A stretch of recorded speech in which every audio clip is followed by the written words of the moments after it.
All right. Hi. All right. If everybody could please stand for the Pledge of Allegiance.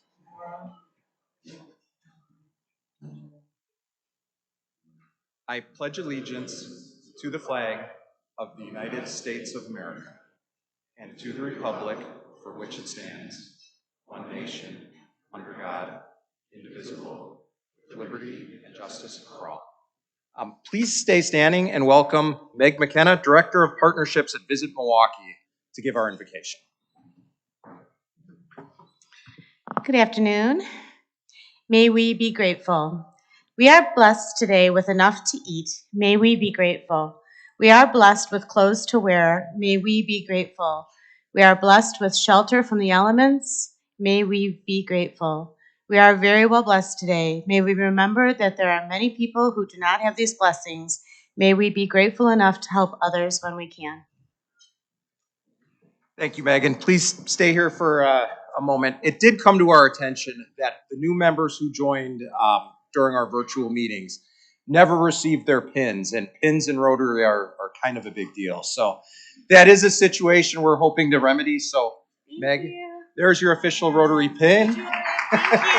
Welcome to our club. Thank you. It also came to our attention that we at Rotary have a tradition for new members to have a yellow badge for their first year of membership. So that's kind of an indication to everybody else that it's a new member. Say hi, introduce ourselves, and that was another piece that during the virtual meetings was getting lost. So I believe the badges have all been updated as of this meeting. If not, they will be updated soon. So some of you who may have had a yellow badge, it may be blue now, and good reminder to everybody else, when you do see a yellow badge, make sure you introduce yourselves, welcome the new members to our club. I am glad to see everybody back here. Okay, so you guys can all be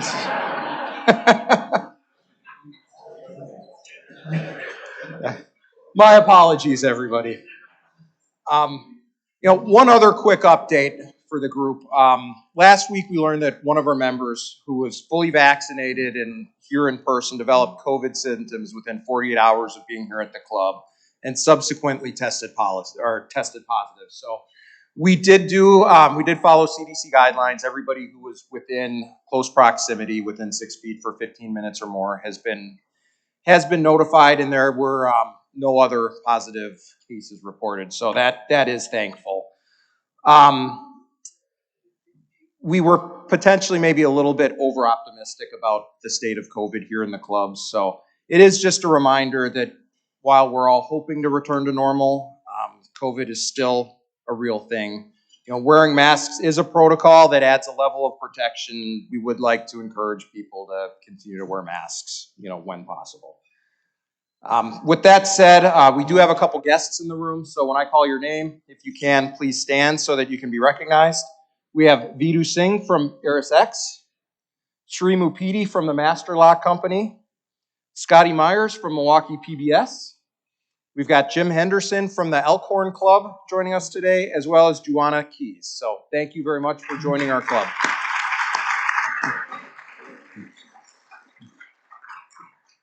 So today we've got Rick and Maryann here.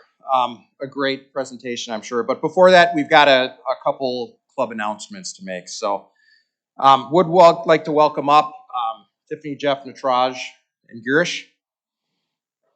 As you all know, at our Rotary August board meeting, the board set a goal of bringing 50 new members into the Rotary Club of Milwaukee by June 30th, 2022.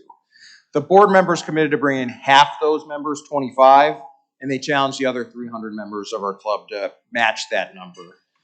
Well, we are keeping score, and unfortunately for the board, the good guys went up by 4 this month. So the score is now 9-5, as you can see, and the board has some work to do. But again, we're looking for a way to make it fun. At the end of the day, this club does amazing things, and we do that because of our membership and our Rotarians. So if you know good members, please remember, or good potential members, please invite them, introduce them to Rotary and what this club has to offer. So having said that, I'd like to welcome up Jeff Remzik, past president, Jeff Remzik of Michael Best Strategies as he introduces the newest member of our club. Thank you, President Todd. Greetings from Uncle Buck and Aunt Lily. They're getting ready for Turkey Day.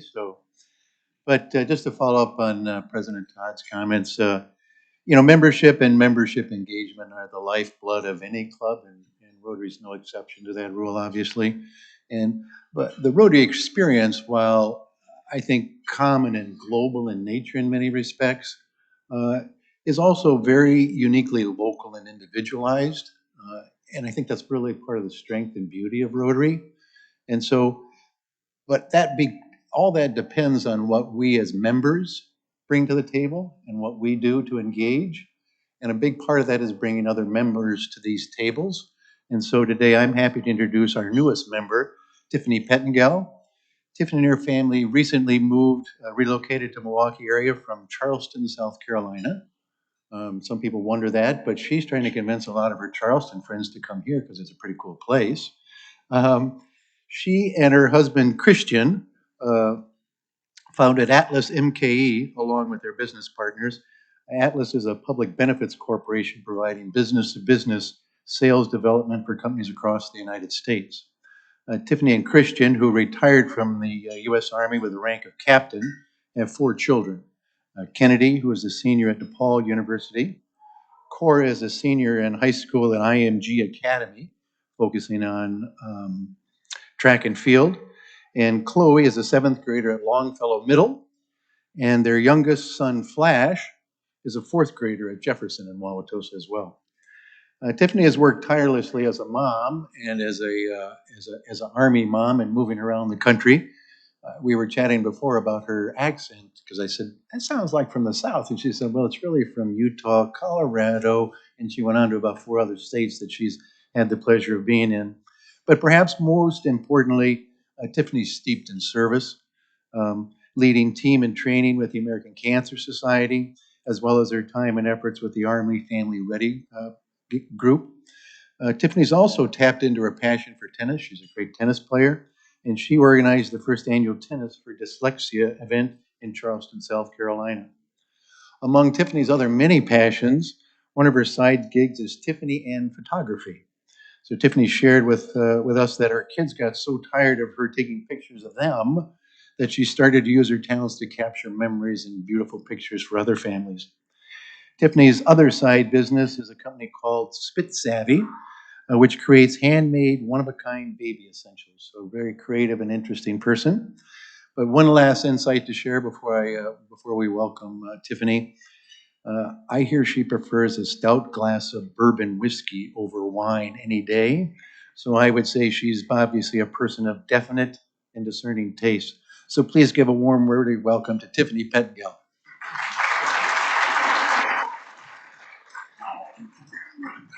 Thank you, Jeffrey, for those kind words. And I just want to say I'm really honored to be here and to be part of Rotary. You guys have created a really great organization and community here. And also it's funny, I was telling them I did not know much about Milwaukee prior to moving here. My husband kind of dragged me pretty much from Charleston. Kind of not quite kicking and screaming, but just about. And I will say I have been so pleasantly surprised with like all the Milwaukee has to offer, just culture-wise, community, and we're really, really enjoying it here. We're happy to be here. Thank you.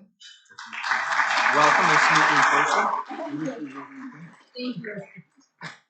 Thank you, Jeff, and thank you, Tiffany. Tiffany, welcome to our club. We're excited to have you. Now, please welcome Natraj Shankar of Flex Tech Design as he introduces our newest member. Thank you, President Todd. I'd like to introduce Girish Shah.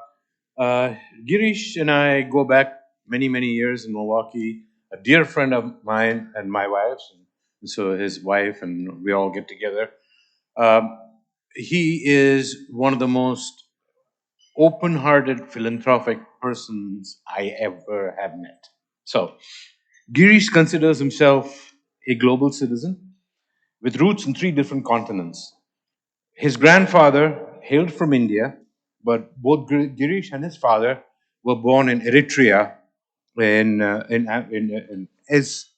Asmara, Eritrea.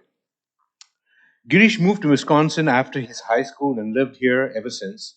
He obtained his undergraduate degree at St. Norbert's and his executive MBA at the University of Wisconsin-Madison. Professionally, Girish is a management consultant specializing in helping companies improve their business processes using information technology. He currently works for Logicalis, supporting several clients across the country. Previously, he worked at IBM for over 22 years in a similar capacity. He and his wife, Sonal, have been married for 35 years, and Sonal is a math teacher at the University of Milwaukee, University School of Milwaukee. Their two sons, Rishi and Akash, are gainfully settled in New York. Charitable giving and service to society are very important to the Shah family. They are most proud of an educational foundation that they have established in 2012 in India. Every year, the foundation pays the primary school tuition for over 600 underprivileged girls in Mumbai. These little girls live in slums, and without a proper education, they could end up as beggars. The foundation also provides funding to feed approximately 35 families a year so that they send their daughters to school rather than the streets to beg. Locally, Girish was the past president of the Wisconsin Coalition of Asian Indian Organizations. That was an organization that really collected multiple, as you know, India's, it's a gumbo, a mix of many things. So they have different communities within the Indian diaspora here, and the Wisconsin Coalition of Asian Indian Organizations pulls all those communities together. And the Gandhi statue that is in front of the courthouse was one of the tributes that the WCIO provided for the city of Milwaukee. Girish was the president of the WCIO. This organization collaborated with Milwaukee Police Department and raised funds annually to buy backpacks and school supplies for the underprivileged kids in Milwaukee. Sonal and Girish are also sustaining donors at the Milwaukee Rescue Mission. Girish knows about Rotarians. His father was a proud Rotarian, founding member of the Rotary Club in Asmara. The club made a very significant impact in war-torn Eritrea. By joining the Rotary Club of Milwaukee, Girish hopes to get more involved in assisting the betterment of the Milwaukee community. He's honored to join, and I'm honored to welcome Girish as a member of the club.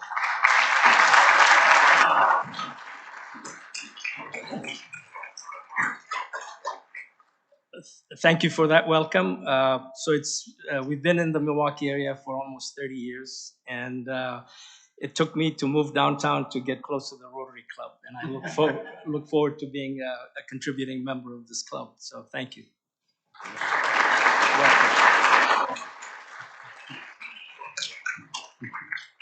Thank you, Natraj, and Girish. Welcome to our club. We're excited to have you. Now I'd like to welcome Kendra Ingram, President and CEO of the Marcus Center for the Performing Arts, to give an update from the Scholarship Committee.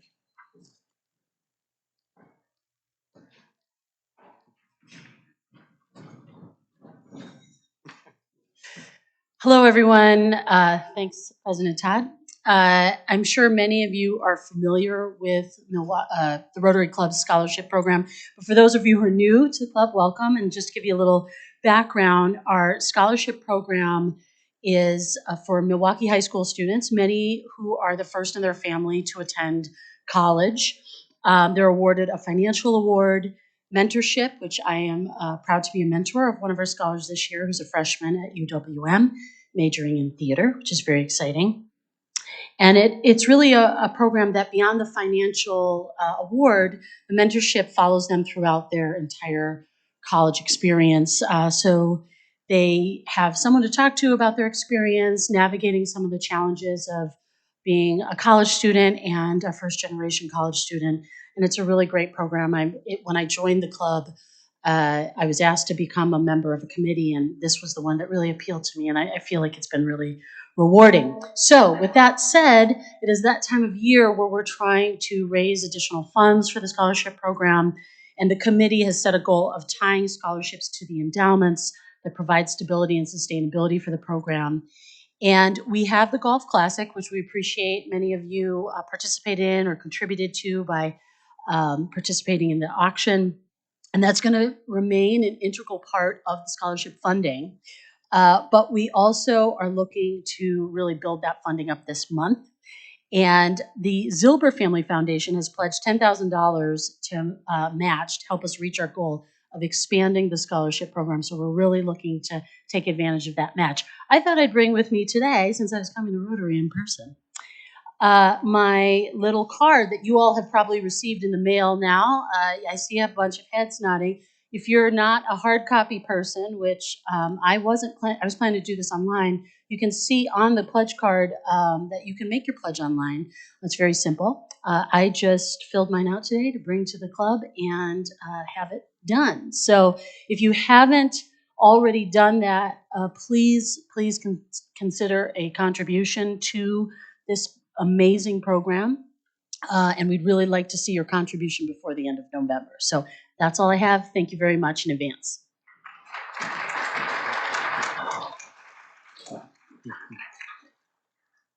Thank you, Kendra. One last announcement. The last couple weeks, and we will continue to do it for the next couple weeks, but we have had multiple members raise concerns about the audio and the quality of the audio in this room. So on your tables, there are audio cards. If you can take an opportunity at the end of the meeting to go through, fill it out, leave it on your tables, please. At the end of the meeting, we will go through, we'll pick up those cards, and we're really trying to collect information on where we're having issues with audio and where we're not, in an effort to continue to make improvements on that front. So again, your feedback it matters a lot to us, so please leave it. We'll gather that information, hopefully see what we can do to make any improvements in that area. Now, Odin Zachary, Vice President and General Manager at PBS Milwaukee, will introduce our speakers.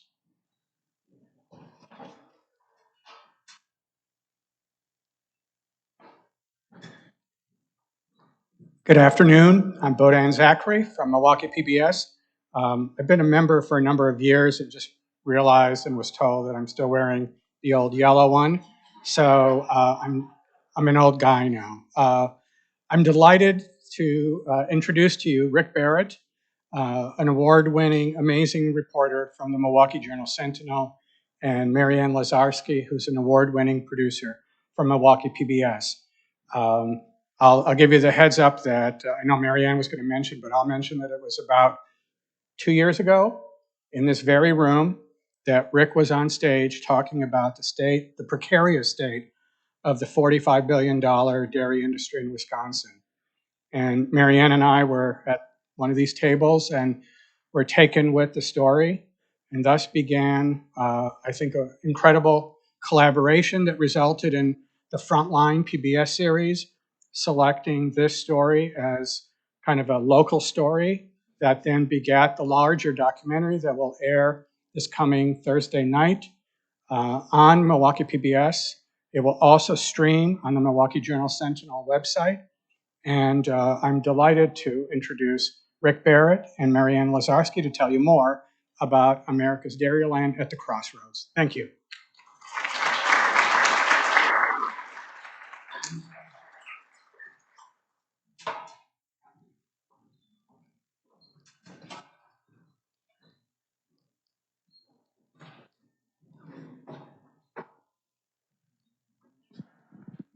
Good afternoon.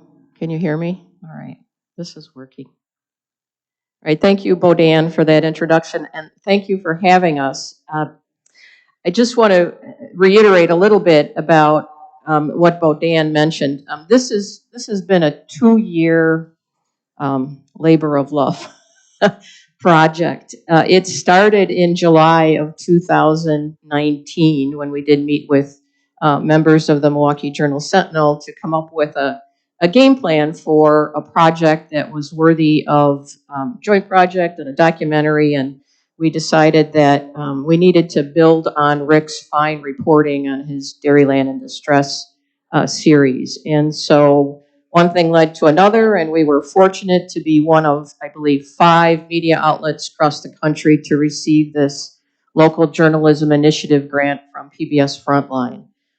If you're familiar with PBS Frontline, if you're not, it's quite an honor. So we were very excited about that. And then, so we got together. My colleague, Scotty Lee Myers, who is here with us, worked on this project as well. And it began with a lot of research, meeting a lot of farm families and so on. So before we start with some of our conversation, we wanted to play a trailer that we brought. It's about 2.5 minutes, a little longer, to give you just a sense of what this documentary concentrates on, what it focuses on. So if you can play the documentary. Good morning from AM 1450 WDLB. We've got a nice sunny day shaping up here in central Wisconsin today with the bright blue sky out there today. Lots of bright sunshine. Grandpa used to say this is a haymaker, so get out there and make it count today.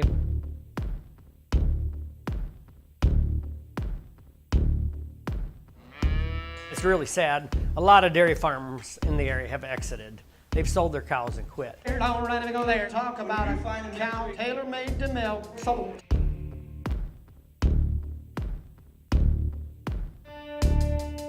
How did you make the decision to say, I'm done? That was Dad's decision, and I was upset. Matter of fact, I probably said a few choice words that I shouldn't have. But I don't think anyone in Washington even knows those type of farms even exist. They like to use the picture of the little red barn on their news or advertising, but you know, I don't think they even know, or sometimes I don't even know if they care if we exist, you know. I hear his frustration, and they are the most hardworking people I know, and we have to have their backs. We have to work as hard as we can. The clock is ticking. If you want to survive in the future, you have to have a beginner's mind. The farm is going to continue to exist. It's just going to look slightly different. There are going to be robots, there are going to be manless tractors, there are going to be satellites looking down on your individual farm fields. I mean, farmers are going to take their game to another level. I do think farming is going to continue. We have to change for our children to want to continue. I've always been optimistic. I love dairy farming, and I like being out in the country. I like crops, I like cattle, I like the lifestyle. He's willing to change with the times, which is not easy for a lot of farmers. these farms have changed so much, and that it's no longer Grandpa's farm the way it was 50 years ago. Farmers have a huge impact on what the cost of your food is. You got to have the smaller farms. It's just, you can't count on these big farms all the time. You still got to have the little guy. And I think Wisconsin always will be America's dairyland. I hope to God it is. Farmers, I mean, they just nose to the grindstone type of people, and they always figure out a way, don't they? Well, we hope so.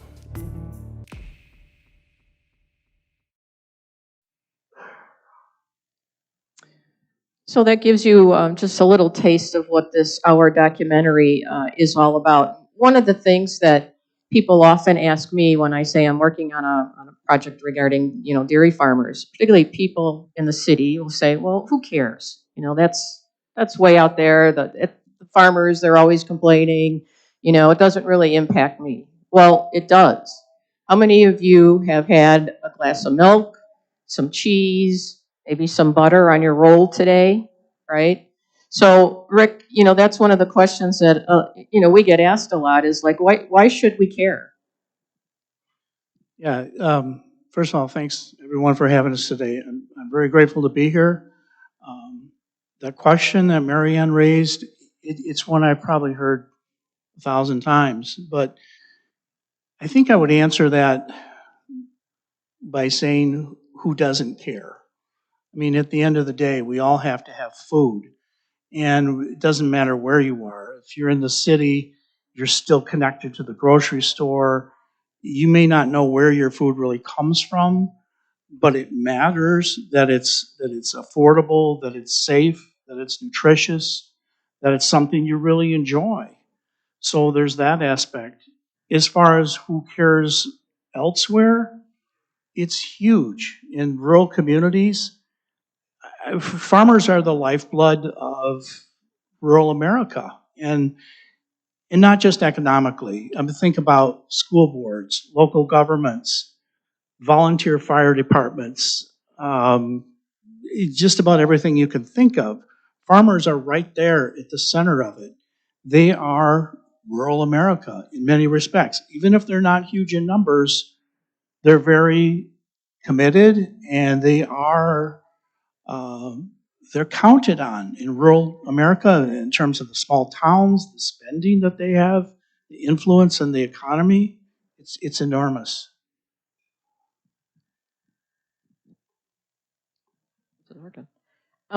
Let's talk. We want to talk a little bit about the 4 farm families that we followed. It took us a bit as we were researching to meet a number of different people, small to middle-size farms.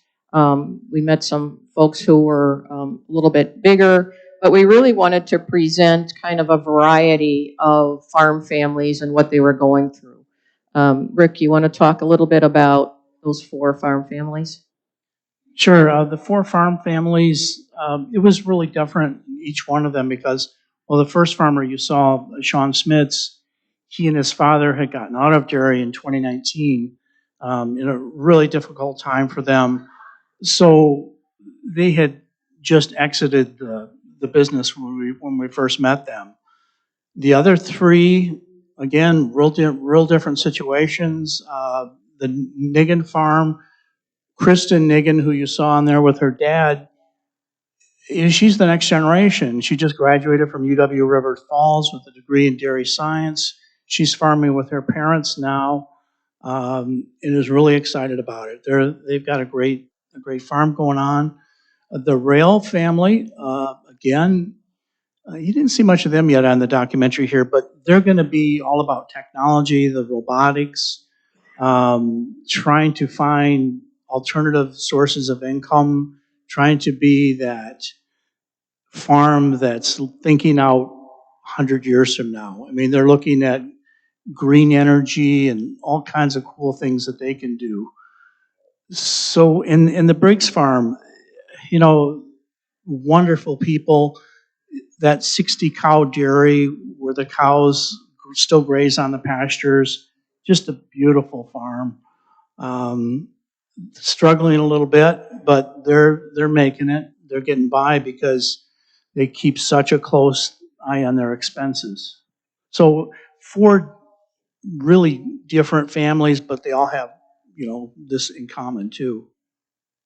One of the things that you'll hear in the documentary and that, Rick has mentioned is he's been here and covering agriculture and dairy for 20 years in Wisconsin. And one of the things that comes up is, Jim Briggs' frustration with Washington.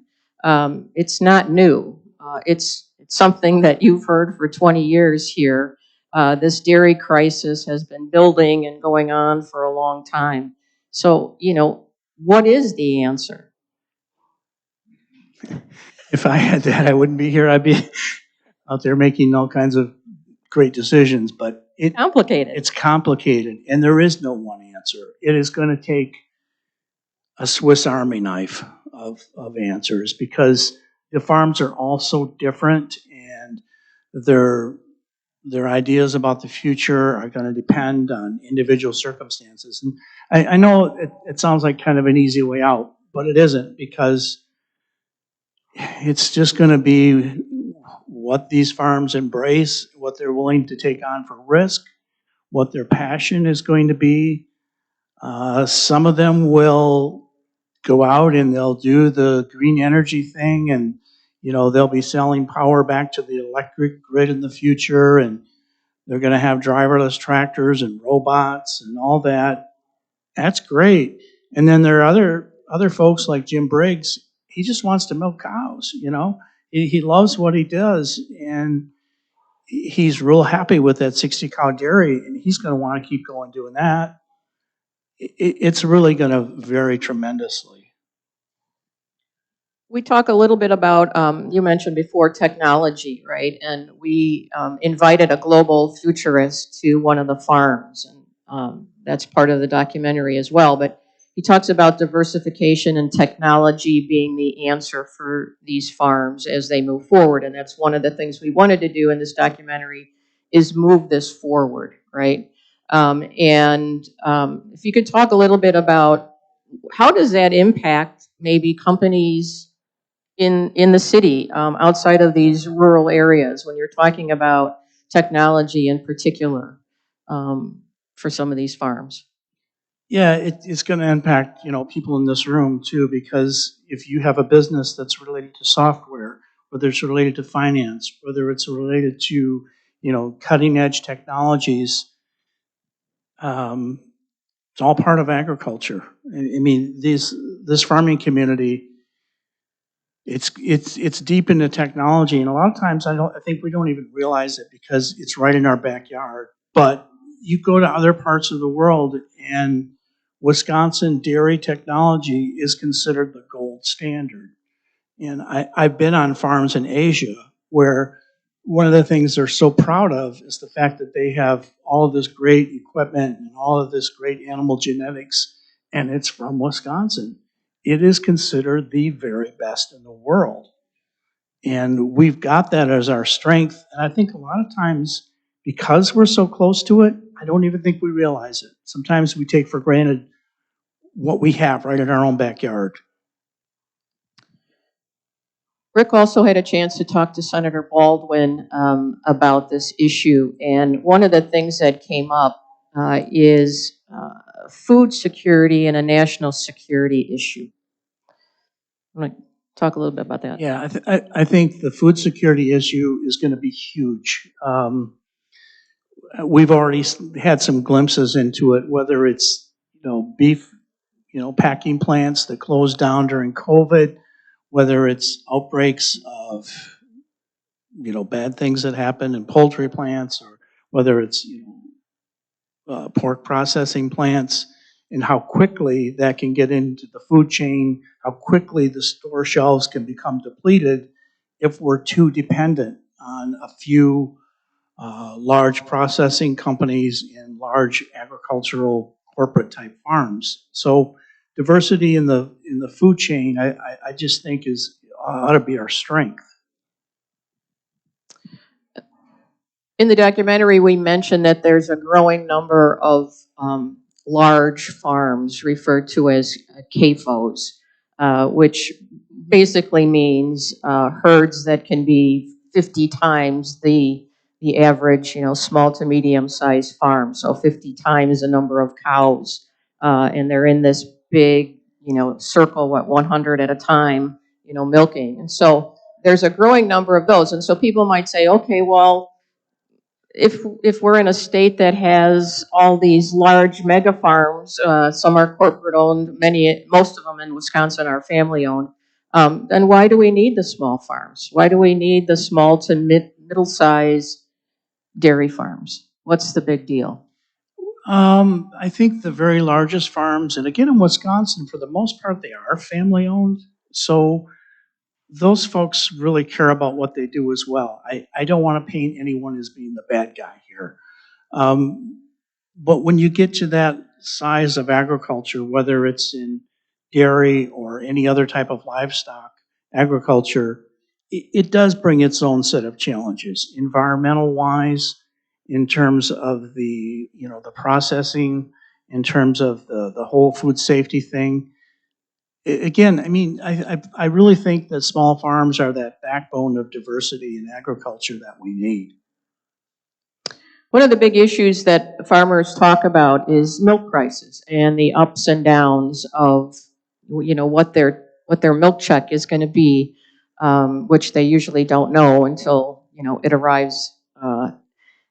We talked to farmers, we heard from farmers about this particular issue, and they try to be engaged too. They try to offer input as well. And share a little bit about what the farmers have told you about the answer to the milk price crisis and that fluctuation.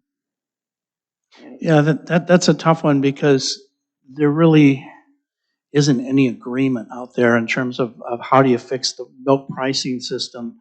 Farmers are very independent business people, and they don't particularly, want the government telling them, what the system should be.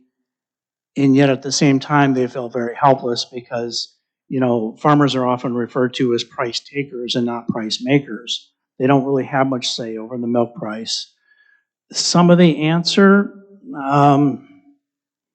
it's hard to say. People look at Canada's dairy system where they have, regional milk marketing boards that negotiate the price with processors, and it's a give and take. I mean, the farmers pretty much know what their milk price is going to be for the next 12 months, so they can plan on it, and they've got a profit that's built into it. The processing companies know what their price is going to be, and so they can figure out what the retail price will be. Lots of folks have pointed to Canada and said that's a pretty good system. The downside to that is farmers have to agree to only produce a certain amount of milk. They buy what's called quota, which is basically a market share. It's extremely expensive.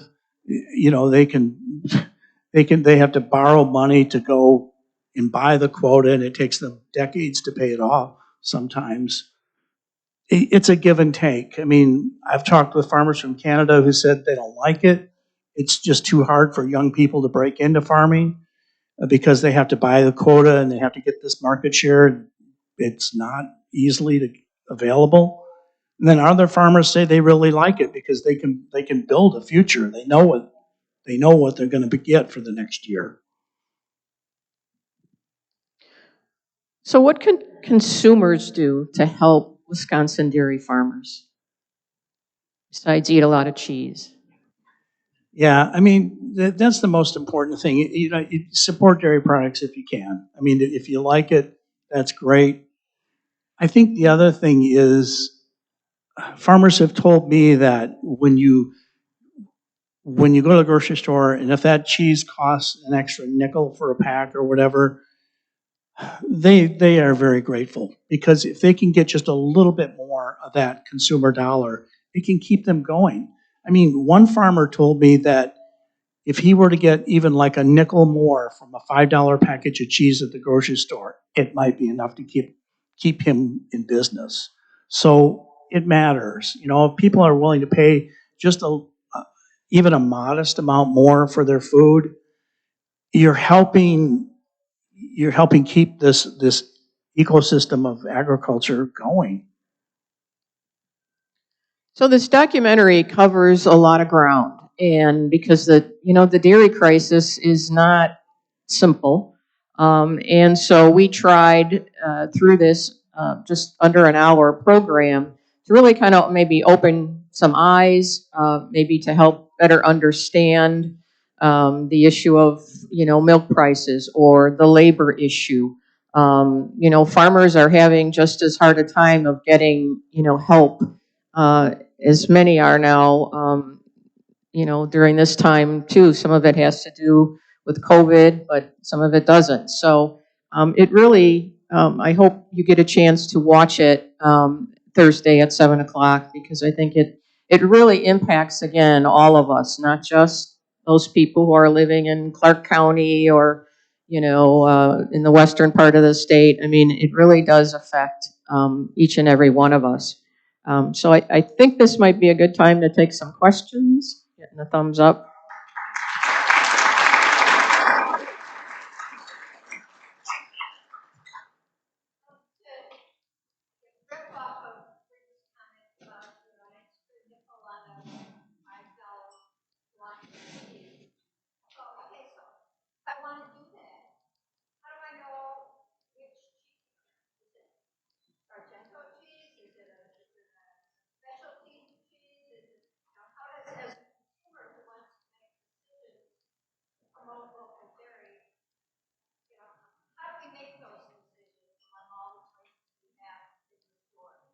So the question has to do with, as consumers, how do you know, which particular cheese to buy, or, what is it that can help these farmers?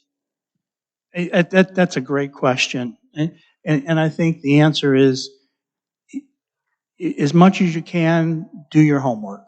You know, look at those labels, because most of our Wisconsin cheese, all of it actually, is labeled as Wisconsin cheese.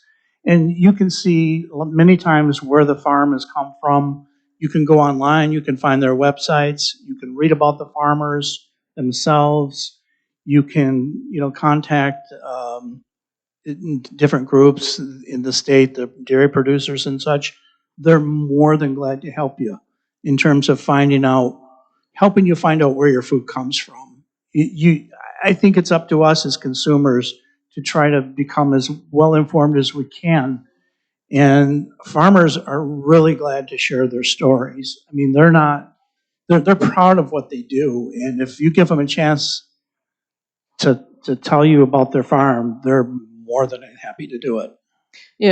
Quick comment about, I think a lot of us are interested in supporting local, right? We go to local farmers markets and such. And side story, when Scotty and I were up in Clark County one time having a breakfast and putting cream in our coffee, and we just kind of looked, and it wasn't from Wisconsin, and we were sad that, here we are doing this dairy story, and the cream that we're using is not from Wisconsin.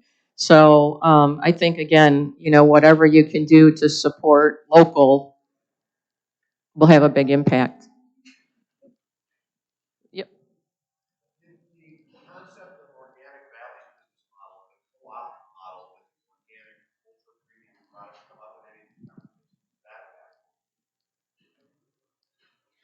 Yeah, the question is whether Organic Valley's business model in the very premium product, did that come up in any of our farms?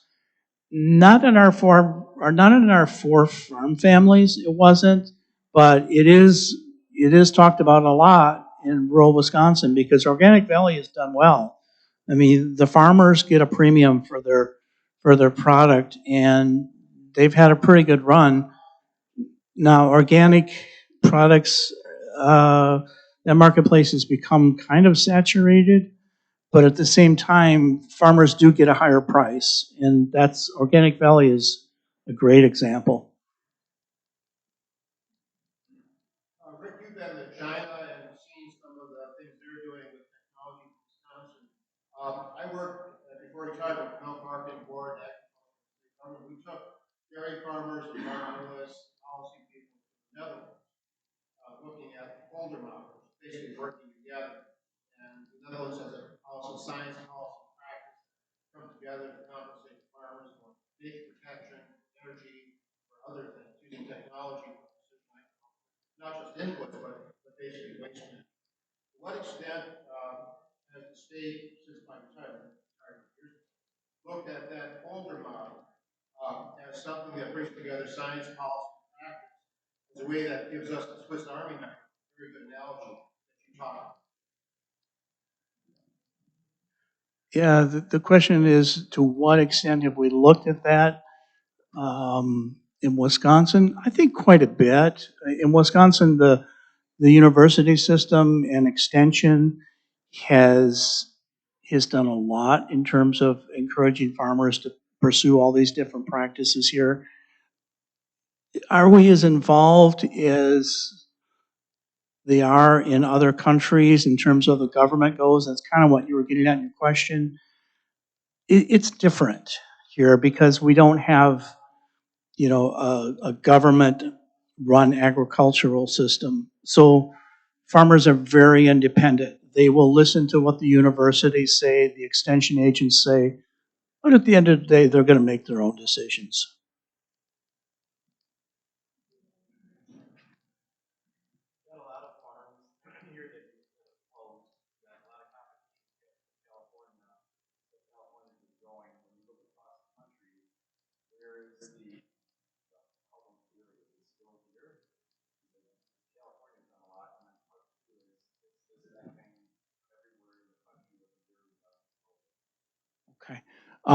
Very good questions. Are we still the hub of the dairy industry because there's so much that's taken place in California and Texas and other states?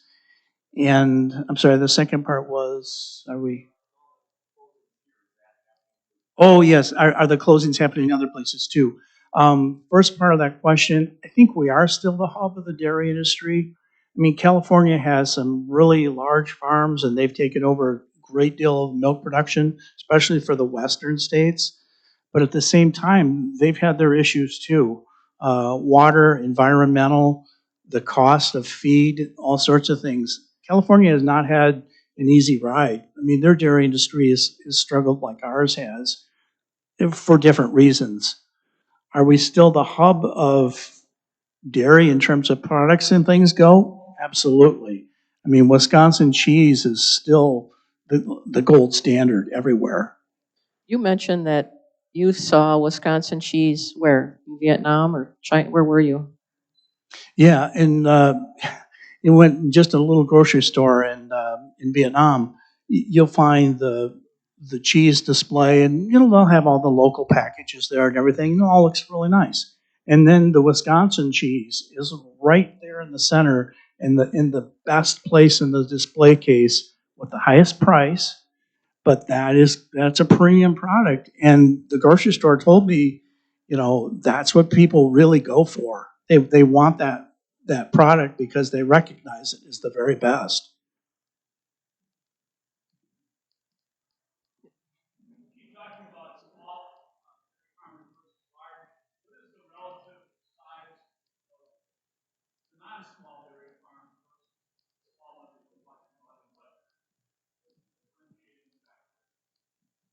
Okay, a question in terms of farm sizes go.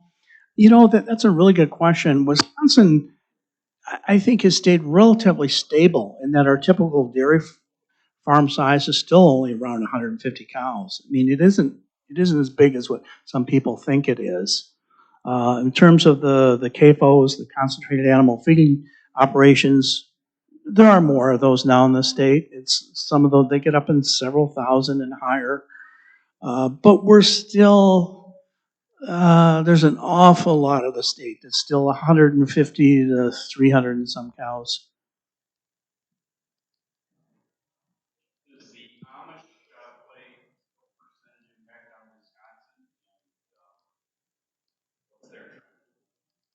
So the question is about Amish farmers in Wisconsin. The county that we concentrated on for the most part is Clark County. And right now there are 69 dairy farms owned by Amish and Mennonite. And so, you talk to some of the farmers and they're grateful for their Amish and Mennonite friends because they do keep the smaller to middle-sized farms going. But we also heard comments that, at some point, they're probably going to be just as impacted by some of these issues. The advantage they have is labor. They don't have to necessarily pay for, extra labor on the farm because they have built-in large families, and so that's a big advantage for them. Yeah, well, one thing I'd add to that, too, is that the Amish, and I think to some extent the Mennonite farms too, Clark County and Marathon County, they're really good business people. They, maybe they're only milking 25 cows or so, but they're also making furniture, they're selling maple syrup, they're selling honey, they're growing food for the local farmers market. They're really hustling in terms of diversifying that revenue because they know they can't make it on 25 cows, but they find all kinds of other ways to make money. So what's a little confusing for me? What's the root cause?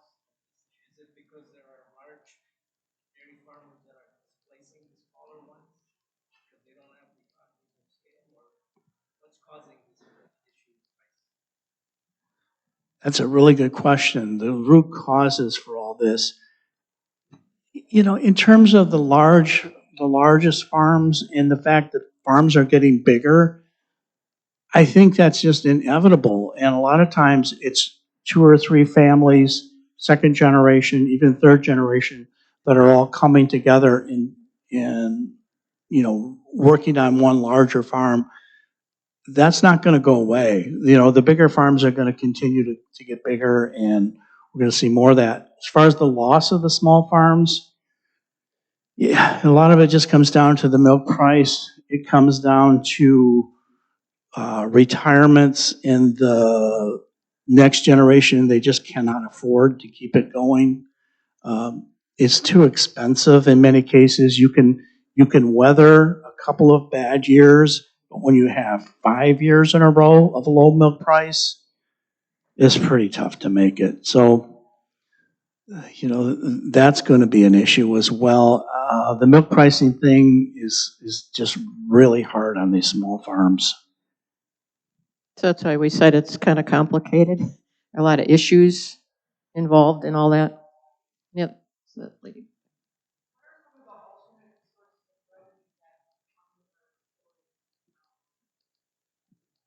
The question is about alternate sources of revenue. Well, the whole idea of diversification, one of the farmers we focus in on, they've had a maple syrup business for a number of years, and it does very well.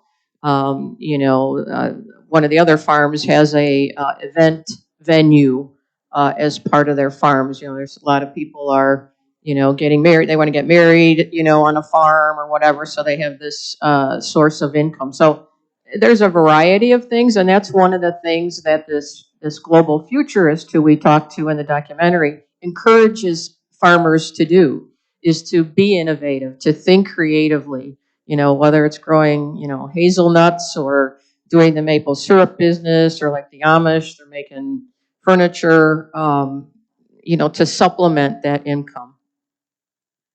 Yeah. The other thing was too, and I don't really know that this is the most desired outcome, but we probably saw quite a few farm families that at least one person in the family had a job off the farm. I mean, that was really Very common. important. Yep. Because, for health insurance reasons, for just a steady paycheck, you'll see that.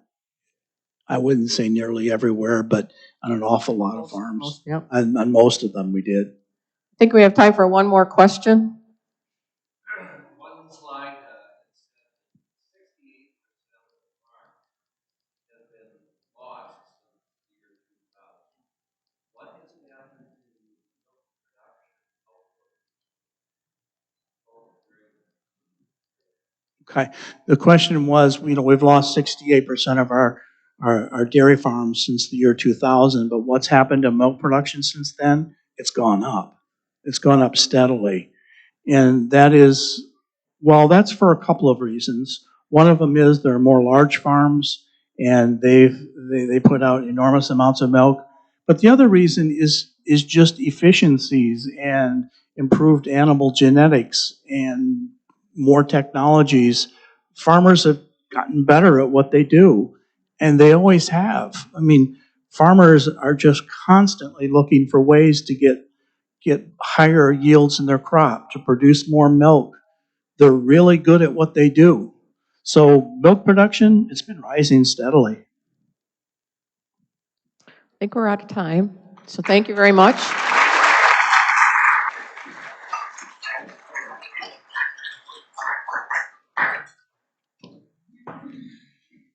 Rick and Maryann, thank you for coming and speaking to our club today. I know we're all interested in tuning in this Thursday, 7 p.m. on PBS. So mark it down. I know, we're excited to hear more. In honors of leaders like you who come to speak to our club, we will make a donation to the YWCA of Southeastern Wisconsin, whose mission is eliminating racism, empowering women, and promoting peace, justice, freedom, and dignity for all. So thank you. Also, as a sign of our appreciation, we do have a wonderful connecting mug here for each of you to remember this, to remember us. So thank you. Couple last announcements. Our next Done in a Day opportunity will be the bell ringing for the Salvation Army, December 4th at both the Milwaukee Public Market and the Metro Market on Van Buren Street. So we will be ringing bells from 11 o'clock to 3 o'clock in 1-hour shifts, 2 people per shift. So you're welcome to bring friends, family along to join you. You can sign up either through the link that went out in the email or stop by the registration table and choose your shift. The next Thai Rotarian tour is scheduled for a behind-the-scenes look of marathon laundry machines tomorrow, November 17th at 4 p.m. For those of you who are here, Glenn Reed was a recent Rotary speaker here. founded his company in Silicon Valley and moved it to the Menominee Valley here recently. So they've combined the washer and dryer into one full-size intuitive machine. It'll be a great tour. There still is room to join, so please sign up either online through the link in the email received this morning or at the registration table as you leave. Next week, we will have independent art and architecture journalist Mary Louise Schumacher speaking to her club. And one special note, November 30th, we'll have Rochelle Pennington here to regale us with her tales of the infamous demise of the Edmund Fitzgerald. So her program is a 60-minute program. We're going to fit it in by eliminating a lot of the club business at the beginning of the program, so please be here on time. There is a possibility that the meeting would run a couple minutes over. One final note on that is Rochelle has asked that her presentation not be live streamed. So on November 30th, it will be really only an in-person meeting. So please plan accordingly. With that, let's go out and do some good in the world. This meeting is adjourned.